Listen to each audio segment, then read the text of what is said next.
मैं किसके बराबर भी मान सकता हूँ, 10 के बराबर भी मान सकता हूँ। अगर 10 के बराबर मान सकता हूँ तो फिर मुझे क्या करना है, अगर मैं यहाँ 10 के बराबर मान सकता हूँ क्या हो जाएगा, 10 गुणा 10 की घात 15 मीटर।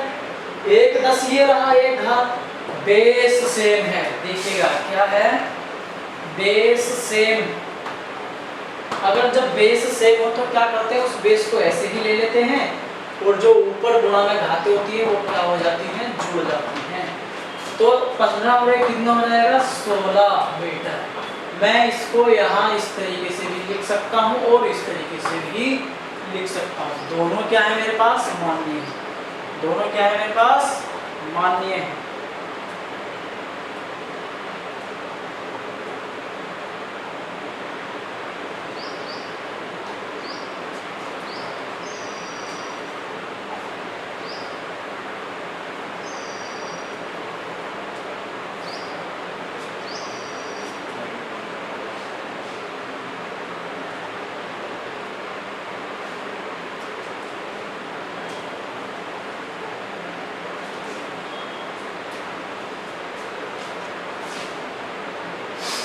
चलिए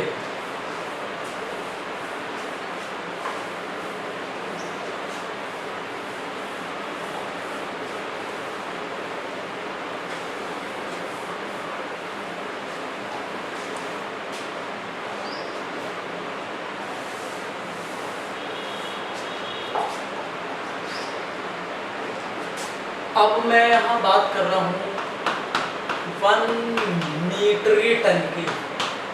किसकी, 1 मीट्रिक टन की बात करता हूँ मैं यहाँ से। तो क्या होगा, 10 की घात 3 किलोग्राम। क्या हो जाएगा, 10 की घात 3 किलोग्राम के बराबर हो जाएगा।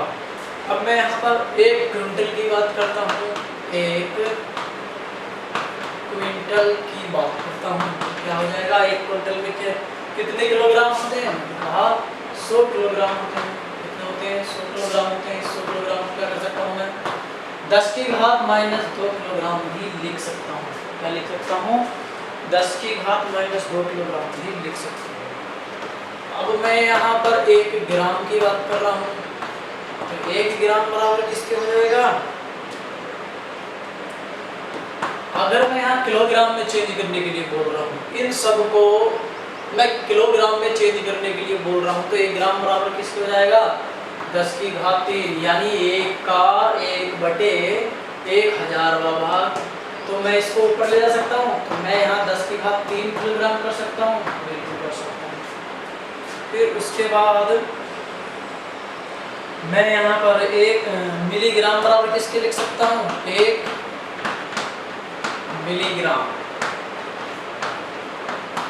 किसके लिख सकता हूँ। तो मुझे यहाँ सबसे पहले 10 की घात 3 ग्राम हो गया। मिली का मतलब क्या होता है, 10 की घात 3 और मल्टीप्लाई कर दो, तो 10 की घात 3 और मल्टीप्लाई हो गया। अब क्या हुआ कि बेस है सेम, तो 10 ले लिया हमने, तो गुणा में घातें क्या हो जाती हैं, जुड़ जाती हैं। क्या हो जाती हैं, जुड़ जाती हैं। तो 10 की घात -6 किलोग्राम की हो जाएगा। हो जाएगा 10 की घात -6 किलोग्राम की हो जाएगा।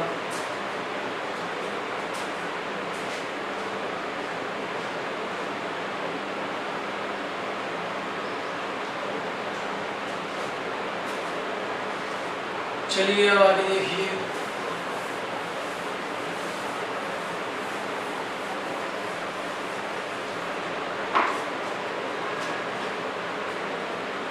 अब हम बात करते हैं कि कोई सेकंड वाली जो चीज़ें हैं या मिनट वाली जो चीज़ें हैं वो किस तरीके से बदलती हैं। क्या 1 घंटा हर बराबर किसके होता है, 60 सेकंड के बराबर होता है। फिर उसके बाद मैंने यहाँ क्या किया, 1 मिली सेकंड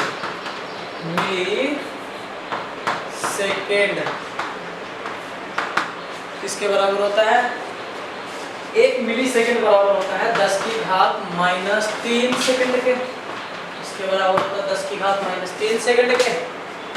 अगला है 1 nanometre. 1 nanosecond, nanosecond करो, 1 नैनो सेकंड बराबर होता है 10 की घात माइनस 9 के, 10 की घात माइनस 9 सेकंड के बराबर।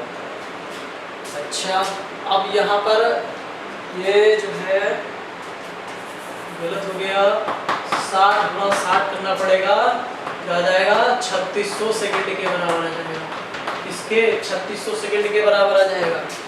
1 मिनट की बात करता है तो 60 सेकंड के बराबर आ जाएगा। और 1 माइक्रो सेकंड, 1 माइक्रो सेकंड की बात कर रहा है तो इसके बराबर आ जाएगा 10 की घात माइनस 6 सेकंड के बराबर आ जाएगा, 10 की घात माइनस 6 सेकंड के बराबर आ जाएगा। अब उसके बाद अगर 1 पिको सेकंड की बात कर रहे हैं, 1 पिको सेकंड की बात कर रहे हैं तो क्या होगा 10 की घात माइनस 12 सेकंड के बराबर, इसके बराबर हो जाएगा 10 की घात माइनस 12 सेकंड के बराबर आ जाएगा। आई होप आपको ये समझ में आया होगा। इस सेशन में मैंने केवल मात्रक की गणना की है। अगली क्लास में हम बड़ी दूरियों का मापन पढ़ेंगे। बड़ी दूरी का मतलब क्या होता है कि हम बड़ी दूरी को किस प्रकार नाप सकते हैं, क्या कि हम बड़ी दूरी को किस प्रकार नाप सकते हैं, तो उन बड़ी दूरियों का मापन क्या होगा, हम अगली क्लास में ये सब पढ़ेंगे। आज के सेशन में इतना ही। अपनी तैयारी अच्छे से करिए और पढ़िएगा, सारे नोट्स बनाते चलिए। हम अगली क्लास में आपको बड़ी दूरियों के मापन के बारे में बताएंगे कि बड़ी दूरियां किस तरीके से मापी जा सकती है।